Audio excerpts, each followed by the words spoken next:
Okay, so good evening. This is the Couch Potato, actually, the Senior Tech Couch Potato.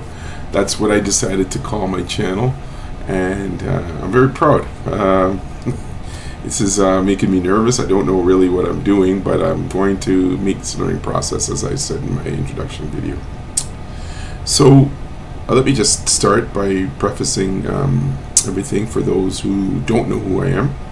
I am Ray McFarlane is my name, and I teach a seniors technology class, 2 sessions a year, spring and fall, at Malvern Methodist Church. So if you're in the area near Malvern Methodist Church, by all means, please check it out. It's you could learn a lot. I can learn a lot from you. With your experiences, and together we can talk about things and all the different situations that come up with tech in our lives. So having said that, yes, this channel, I've changed the name to Tech Couch Potato. It was what I could come up with. It's what I thought about. So I know I'm learning the ropes. You have to make sure that you have a script. You have to know a type of situation that you're going to talk about, and and things like that, things of that nature. So what I want to talk about today, or discuss today, is generally two-factor authentication. I'm sure everybody knows what two-factor authentication is. So for instance, you have your bank account that you want to access on the computer. You go and you put in your bank card, and it usually says save your bank card. As a matter of fact, let's see if we can get an example going here. So let's shrink me down over here. We'll just put me over here. There we go. Put myself over here in the corner. Let's see if that's out of the way. Right, and then let's get a browser over there. So we'll get a browser, and browser up. There we go. Beautiful. So let's type in TD Bank, TD EasyWeb. I don't use TD EasyWeb, so that would be ideal. Okay, so we go to TD EasyWeb. Okay, so as you can see here, it asks for your username and access card. So you will put in your card number in there, and then underneath it, you have the description. I guess that would be if you have multiple cards. Some people have multiple accounts and things like that. So maybe you would describe the card and put some kind of comment there, so you know which account it is you're dealing with, because you might have, say, a foreign, like a U.S. account or a foreign money account that might be tied to another card, or a credit card that's not tied to your main account. I mean, everybody does their banking differently and things like that. So the first thing would be in the access card number. Now, underneath here, you have the password. You have the little eye thing that you click on so you can see your password. And then over here, you have it saying, remember me. So you click that, and it would remember your card number, depending on if you're successful to get in. If you're not successful to get in, you'll have to do the process over again, meaning like you mistyped your password or something like that. Otherwise, it'll remember me will be saved as what they call a cookie. The cookie will be saved into your browser, and then next time that you come, you won't have to put the card number in, unless, of course, you clear the cookie. So what is the problem here? What is the issue that precipitates this two-factor authentication? Well, it's kind of twofold. So here you have your user name or access card saved already into the browser, and that alone is already doing half the job of what somebody would or could do. They've already got your card number. Now, as for the password, there's been some keyloggers, and if you sort of bring in some malicious software and things like that, it is highly possible that they could keylog you, get your password, and get in that way. It did happen to me about 6 or 7 years ago. Somebody keylogged me. I'd gotten some malicious software somehow. Somebody keylogged me and went into my account and helped themselves to about $2,000 of my money. So this is to protect that, because the frequency of which that was happening was quite a lot, and it does cost the banks a lot of money because you are insured. As long as you do your due diligence in trying to protect your system, and how are they really going to prove that you didn't, right? You have this delay 2 weeks or so, or however long it takes for them to do their investigation, and then lo and behold, your money comes back into your account. But it does cost the bank money because they lose out. So in order to mitigate these things, they have what they call two-factor authentication, where they would want you to send a code to you, right?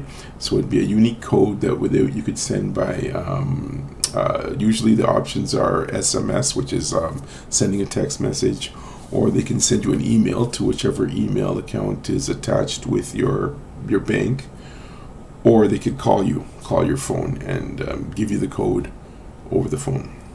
And you would see a spot that would say enter the code. Now, of course, we're not going to do that here, but I just wanted to get an example. Like, for sure, if I did have an access card, being this is the first time that I'm going to go into this account, it will ask me for a two-factor authentication. It is going to ask for a code. So how I would get that code would be depending upon me. I don't deal with TD Bank, but I deal with other banks, and this is something that's been popping up a lot. And it's not just with banks, like your bank site. It's also with my Amazon account. So I'd have to type in. Let me see if I can do such a thing here. So if I go to my Amazon login, yeah. So here we go. Making sure it's you. Sign in with your passkey to Amazon.com. Blah blah blah blah blah. And it's asking for a request. So yeah, I would put my passkey in, which is a pin that I'm using here, or I could use another device, which would be my phone in this case, or a physical USB key, which has which is just specifically tailored designed for that. So let's see. We go in, and so we'll see USB passkey. Yeah, so you'd have some kind of device, something like one of these. Well, these are quite extravagant, $78. I have a very cheap one that I bought for about $30, I'd say. Yeah, so something along the lines of this, but not that pricey. I have one that's cheaper, and what you would do is you would insert this into your machine, and it would have a little button that you press. So if you were using that as your passkey, you would insert it into the USB socket, press the button, and away you go. Obviously, you can't really do that on a phone, but phones nowadays are passkeys as well. So your phone device. So anybody who's trying to log into your account would need to physically get that device, that USB stick, or your phone. So that's an extra layer of protection that is to help protect from fraud. Okay, but a reason why I'm talking about it is because it's been so prevalent with me, and I'm sure with a lot of you lately. As a matter of fact, when I try to go into my Bell email, I get the same thing. I get a two-factor authentication thing coming in and stuff like that. So you have to. You just have to be diligent and do what you can with what you can, and just try to keep your data safe and things like that. So yeah, that's basically two-factor thing. And also you can also use in Windows as well. So let's pop up Windows here. So we'll pop up Windows, and we're in settings. So if we go into privacy and security, so we're going to look into a bunch of different things here. Or is it under privacy and security? Or is it under accounts? Let's try accounts. Yeah, okay. So if we go into accounts, you'll see one of the options here that says sign in options, Windows Hello, security key, password, dynamic lock. Remember what I always say. Always start with settings, right? Which is where we are. When you're having a problem, you always start with settings, right? So we have the settings open, And there we are. So anyway, okay, I digress. So we're going to go into signing options. And again, you have facial recognition, which is unavailable on this device. There is a webcam, obviously, but the quality of it and the quality of this webcam to detect my face is probably hit or miss. So yeah, we'll leave it like that. Obviously, fingerprint recognition isn't going to work with this machine because there's no fingerprint reader. You could probably buy a standalone USB fingerprint reader for this machine. Some laptops come with it built in. I've shown in the class that there are the fingerprint readers on certain laptops. And not the most expensive machines have it. I have a laptop over here which doesn't have it. It's a gaming laptop. It's a little bit more expensive than the one that my wife has per se, but it doesn't have the reader in it. And then of course there's the old PIN for the Windows Hello. Sign in with a PIN recommended, which is how I get into Windows as it is right now.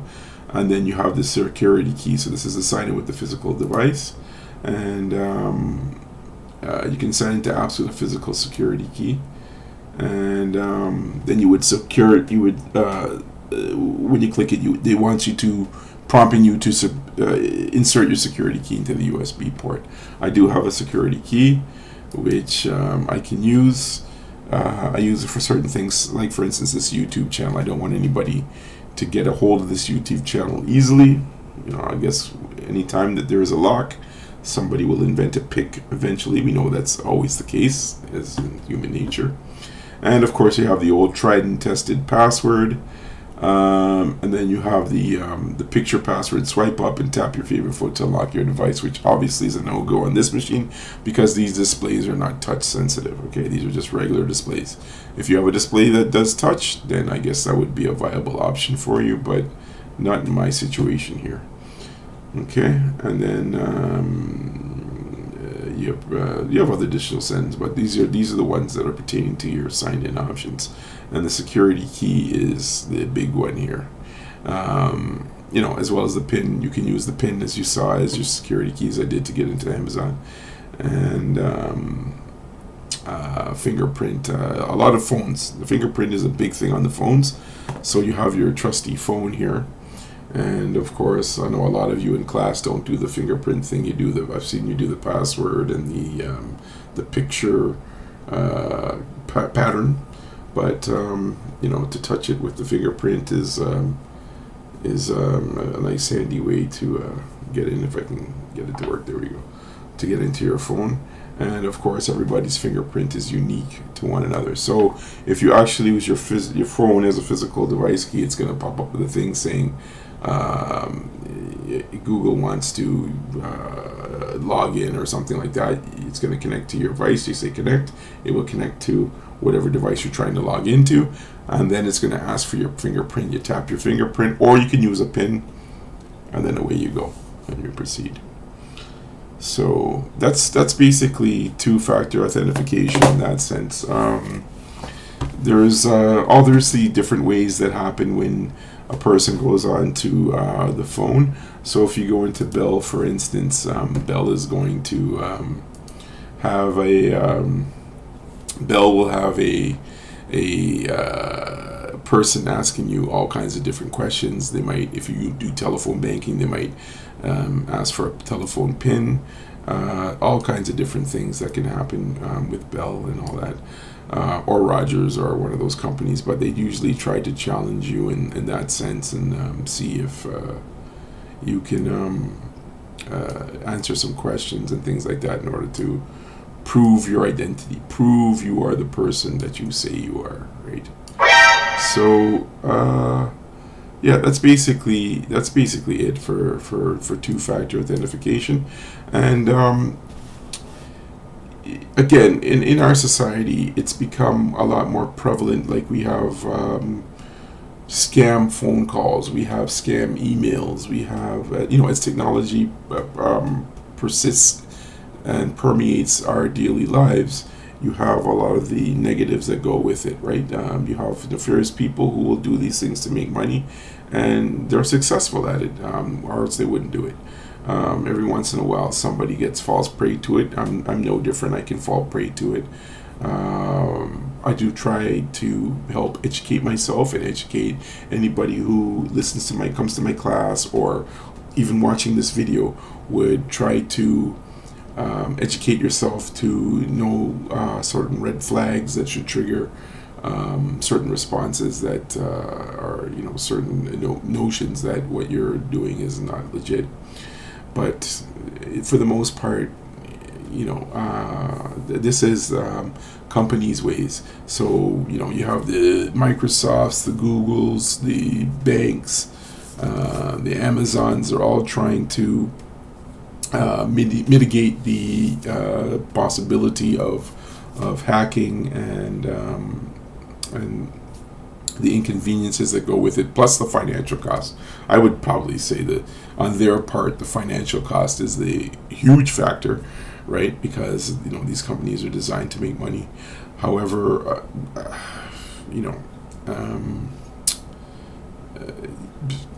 there's all kinds of stuff. There's inconveniences to you. For instance, if you become a victim of identity theft, for instance, you have to, you don't have to, but you should call your credit reporting companies in Canada. We have two. We have Equifax and we have TransUnion. Now, you would have to call them and say that you were a victim of identity theft, and they usually put a note on your credit file that is lasts for about 5 years. And what it would say is that this person was the victim of an identity theft, and you have to have an extra phone call. So if somebody's trying to, if you're applying for some kind of credit, a credit card or a loan or a car, like you're trying to get anything like that, this would pop up, and the TransUnion will have to call and confirm with you meaning you and I, that you are indeed applying for whatever it is, and it's all legit. Okay, so it's a huge inconvenience. Nobody wants that, and not to mention your financial banking thing. You'd probably end up having to change your account numbers and get a new card, and it's a bunch of things that have to purge. Some different stuff. You probably have to go through your machines, your computers, your tablet, your phone, erase it, start from scratch. You can try antiviruses, but again, lock and pick situations. So and basically that's the gist of what I wanted to talk to you about. But I wanted this first session, and like I said, I'm just starting out, so my videos are not elaborate or anything like that. I'm using a webcam and filming through OBS with I have DaVinci Resolve freeware software version or whatever that I'm using to edit, and I'm just just a dude here talking to you as we're having a conversation. Just two people having a conversation about something. That's where we're, that's the roots of this channel. That's hopefully I can improve and make it a little bit more elaborate and go from there. But if you're interested in any of the topics that I'm going to talk about, or if you're a senior or somebody who's just not tech savvy and want a little tips and pointers and tricks and things that you can do and feedback, you can, I have a comment section. You can put your comment in there and we'll see. I'll read. Then by all means, please subscribe. There is a subscribe button, and you can subscribe to my channel, and then you would get notifications when I post a video. It would pop into your YouTube feed, and so anytime I drop a video, it would come in there, and the more subscribers I get, the better the channel will get. The more attention that the more people that are interested, it's definitely going to motivate me to do better, right? So I guess there's not much more I can say at the moment without repeating myself, except if I do recommend a product, full disclosure, I will put Amazon affiliate links in the description of the video, and if you click on that and do purchase the product, I will get a kickback out of it. So I'm just doing full disclosure that if I recommend a product If I think a product is worth purchasing for whatever purpose it is, yeah, sure, by all means, like you go through my affiliate link, it won't cost you anything more than if you did it normally. But yeah, I'll put some affiliate links in there, you know what I mean? Give myself a little bit of coin for recommending what I think is a decent product. I think that's fair. And yeah, and hopefully I get some thumbnails going for this thing. I get my banner up for my channel. But like, this is the roots. Anybody who's coming to me right now, you're coming in on the ground floor, and hopefully from here we just go up.